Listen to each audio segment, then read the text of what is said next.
Au nom du Père et du Fils et du Saint-Esprit, ainsi soit-il. Ce que les âmes attendent du prêtre, c'est qu'il leur donne le Christ, rien d'autre. Voilà ce qu'écrivait notre cher Père Verrier quand il n'était que séminariste, et voilà qui résume, je pense, ce mystère du Jeudi Saint. Le fidèle, vous, les chrétiens, n'attendent qu'une seule chose du prêtre, c'est qu'il leur donne notre Seigneur Jésus-Christ et rien d'autre. L'exemple est donné par le prêtre pour l'éternité, le prêtre qui est donc le grand prêtre, notre Seigneur Jésus-Christ lui-même, qui se donne aujourd'hui aux âmes. Il l'avait promis, il avait dit, celui qui ne mange ma chair, ne boit mon sang, n'aura pas la vie éternelle. Il avait dit, la nourriture que je vous donnerai, c'est ma chair pour le salut du monde. Les apôtres n'avaient pas compris, sans aucun doute, la profondeur de ces paroles de notre Seigneur Jésus-Christ, mais ce soir du Jeudi Saint, ils le comprennent. Notre Seigneur s'est donné à eux, il leur a donné la parole de Dieu, lui qui est la parole de Dieu, qui est le Verbe de Dieu, le Verbe éternel, à travers sa doctrine. Mais là, il fait davantage. Il se donne totalement aux âmes pour être une véritable nourriture. Mon corps est une véritable nourriture, corpus meum vere est cibus, et mon sang est un véritable breuvage.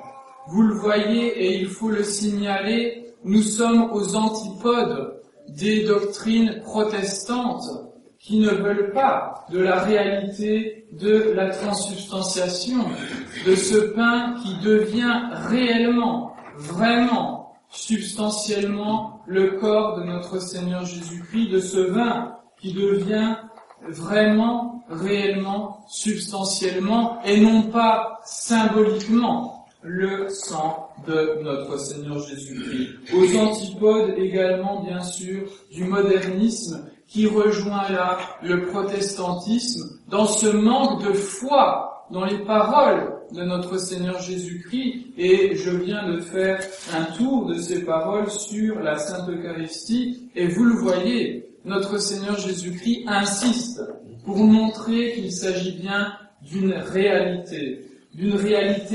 mystérieuse, certes, car ce que nous voyons ressemble encore à du pain, ce que nous prendrons, mangerons, a encore le goût du pain, mais pourtant, nous savons que ce n'est pas du pain, mais que c'est notre Seigneur Jésus-Christ lui-même qui se donne à nos âmes pour être la véritable nourriture de nos âmes. Bien sûr, demain, notre Seigneur se donnera tout entier dans ce sacrifice qu'il fait de sa propre vie pour nous autres, pour nous les pécheurs. Et le lien est évident entre la Sainte Eucharistie, entre le sacrement de l'Eucharistie et le sacrifice de la croix.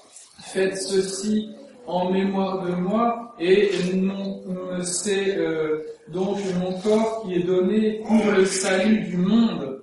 Vous le voyez, c'est l'institution non seulement du sacrement, par lequel, sous les apparences du pain et du vin, notre Seigneur se donne en nourriture aux âmes, mais c'est également l'institution du sacrifice de la messe, dont ne veulent pas, une fois de plus, les protestants, les modernistes, parce qu'ils ne veulent pas tout simplement du sacrifice, parce que le sacrifice, ça renvoie au péché et donc à la justice divine, et ils ne veulent pas qu'on parle de la justice divine parce que le démon ne veut pas qu'on parle de la justice divine, parce que c'est le meilleur moyen d'éloigner les âmes du bon Dieu que de leur faire croire, à une miséricorde qui est sans borne et qui serait contraire finalement à la justice de Dieu, alors qu'en réalité, la justice et la miséricorde, la justice et la paix s'embrassent dans notre Seigneur Jésus-Christ, selon les belles paroles du psaume, s'embrassent dans la croix de notre Seigneur Jésus-Christ, parce que par sa mort sur la croix, par son sacrifice sur la croix, il répare parfaitement, adéquatement, disent les théologiens, tous les péchés de tous les hommes de tous les temps. À nous, bien sûr, d'adhérer à ce mystère de la croix de notre Seigneur Jésus-Christ. Donc voilà ce que vous attendez du prêtre. Vous n'en attendez pas moins que ce que notre Seigneur Jésus-Christ a fait. Le but du prêtre, c'est de vous donner notre Seigneur Jésus-Christ. C'est ce que je ferai spécialement aujourd'hui pour toi, Foucault, où tu recevras aujourd'hui pour la première fois notre Seigneur Jésus-Christ. C'est évidemment un moment très émouvant, non seulement pour vous, mais également pour le prêtre, surtout en ce jour du Jeudi Saint. Car c'est pour cela que nous sommes faits. Nous sommes faits pour donner Jésus aux âmes, pour donner la doctrine de notre Seigneur Jésus-Christ, et uniquement cette doctrine de notre Seigneur Jésus-Christ. Pas n'importe quoi, pas la doctrine du monde, pas la doctrine de ce monde, pas la doctrine de la maçonnerie et autres. Nous sommes là pour donner ce que donne notre Seigneur Jésus-Christ. Et nous sommes là pour donner Jésus lui-même. Le prêtre est un autre Christ. Il faut également avoir cet esprit de foi. Évidemment, nous avons des défauts que Jésus n'avait pas. Malheureusement, nous avons ces défauts, mais nous sommes et nous représentons, aussi faibles soyons-nous, notre Seigneur Jésus-Christ. Et donc, en ce jour spécial, eh bien, priez également, priez pour les prêtres, priez pour vos prêtres, pour ceux qui vous donnent vraiment, réellement notre Seigneur Jésus-Christ. Pour les prêtres, bien sûr, qui aussi sont éloignés de notre Seigneur, qui s'éloignent de notre Seigneur. Et pourquoi aujourd'hui il y a de nombreux problèmes dans l'Église, chez les modernistes, au niveau du sacerdoce? Pourquoi? Eh bien parce qu'on leur a enlevé notre Seigneur Jésus-Christ. On leur a enlevé ce qu'ils sont dans les nouveaux rites de l'ordination sacerdotale, dans le nouveau rite de la messe, mais on ne peut plus appeler cela une messe. On perd tout ce qui fait l'essence du prêtre, à savoir donner notre Seigneur Jésus-Christ lui-même et donner notre Seigneur Jésus-Christ crucifié.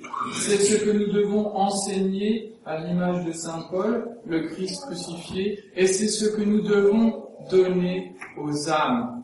Et c'est ce que Foucault, tu vas recevoir aujourd'hui. Jésus-Christ crucifié, ressuscité, qui se donne à nous pour le salut de notre âme. Est-ce que nous mesurons à chaque fois que nous communions? La première fois que nous communions, nous l'avons certainement mesuré. Et comment est grand ce mystère de la foi, ce mystère donc de notre Seigneur qui se donne aux âmes.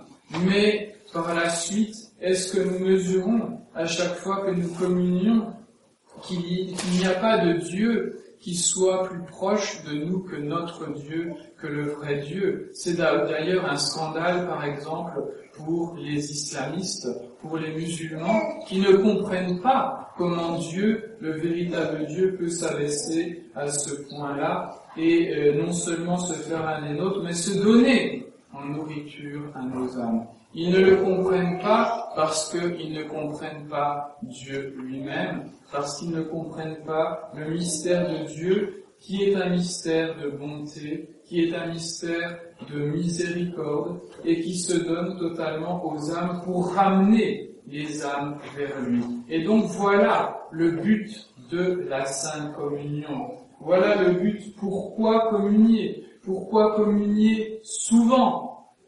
On est dans ce temps pascal, c'est le moment de faire la communion annuelle, eh bien, j'invite à ceux qui font la communion annuelle, c'est-à-dire une fois ou 2 fois par an, à le faire plus souvent, parce que c'est vraiment rentrer dans le mystère de Dieu, dans le mystère de la bonté divine. Pourquoi communier souvent? Eh bien, pour recevoir Dieu. Pourquoi recevoir Dieu? Pour retourner, pour revenir à Dieu, pour aller vers le bon Dieu. Donc il se donne à nous pour nous tirer vers lui. Quand je serai élevé de terre, j'attirerai tout à moi. Et Saint Jean explique ces paroles en disant il parlait Jésus de la croix. Et donc il parle également du sacrifice de la messe et bien évidemment de la communion. Il attirera tout à lui et il attirera tout au bon Dieu, il attirera tout à son Père.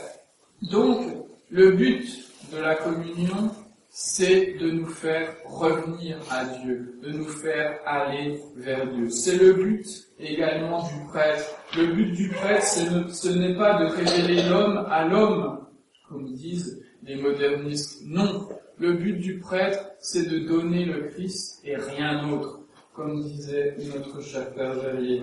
Et donc, vous recevrez le Christ aujourd'hui, vous le recevrez, j'espère, aussi souvent que faire se peut, et il faut le recevoir avec ses sentiments. Non seulement ses sentiments d'humilité, mais en se disant, eh bien, aujourd'hui, je reçois notre Seigneur Jésus-Christ, demain ou dans une semaine, je le recevrai encore. Eh bien, pendant cette journée, pendant cette semaine, pendant toute ma vie, je dois aller vers ce Dieu qui vient vers moi. Je dois vivre de la vie de Jésus lui-même. C'est ce qu'il dit également à ses apôtres ce soir du jeudi saint, avec cette magnifique prière sacerdotale, donc rappelée par l'apôtre Saint Jean, c'est-à-dire nous viendrons, donc le Père, avec le Père et le Saint-Esprit, nous viendrons habiter dans l'âme de celui qui m'aime, qui observe mes commandements, qui me reçoit dans la Sainte Eucharistie. Et donc, nous devons être habités par le bon Dieu, habités par notre Seigneur Jésus-Christ. Voilà le but de la Sainte Communion. Et voilà, bien sûr, la grâce que je te souhaite, Foucault, donc de vivre chaque jour de ta vie sous l'influence de cette communion, sous l'influence de notre Seigneur Jésus-Christ. Voilà la grâce que je vous souhaite également à tous, au nom du Père, du Fils et du Saint-Esprit.